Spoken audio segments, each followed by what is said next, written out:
Serial हसरत के आने वाले एपिसोड में दोस्तों आप देखेंगे कि आराम को फबिया की असलियत मालूम लगते लगते रह जाएगी। दोस्तों आराम जैसे ही ऑफिस से आ रहा होगा तो शनाया तो वैसे ही पहले आ चुकी होगी।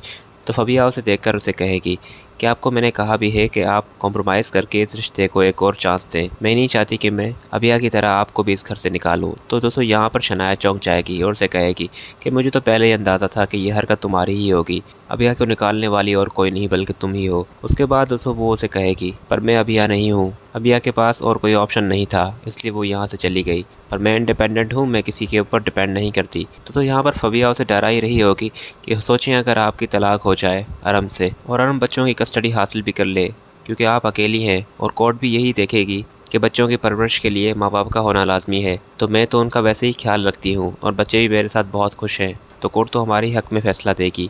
इस पर दोस्तों यहाँ पर वो डर जाएगी और उससे तो वो उसे धमकाने के लिए आगे बढ़ ही रही होगी। तो सामने अरम खड़ा होगा। तो फबिया को तो लगेगा कि अरम ने सारी बातें सुन ली। जिस तरह से वो अंदर आएगा पर वो आते ही अबिया को कहेगा कि तुम जाओ यहाँ से। और फबिया को फिर इस बात की बेचैनी होगी कि उसने कुछ सुना तो नहीं है।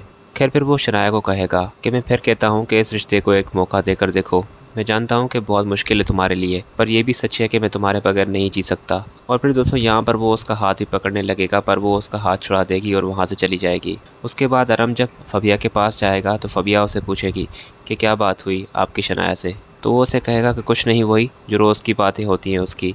मुझे तो लगता है कि मैं फंस चुका हूँ इस दलदल में, अब नहीं निकल पाऊंगा। तो वो उसे दिलासा देते हुए कहेगी कि सब ठीक हो जाएगा। खैर दोस्तों यहाँ पर फबिया जो है वो शनाया को निकालने के लिए कर रही है, पर फबिया को ये नहीं मालूम को उसको अगले ही वक्त में क्या दचका लगने वाला है। जब उसे ये मालूम लगेगा कि हमजा की शादी होने वाली है और वो शादी किससे कर रहा है, वो तो ये जानकर ही हैरान हो जाएगी। और फिर वो हमजा को कॉल करेगी और उसे कहेगी कि ये थी तुम्हारी मोहब्बत, अगर तुमने भी अपनी औकात दिखा दी, अच्छा ही हुआ कि मैंने तुम्हें छोड़ दिया।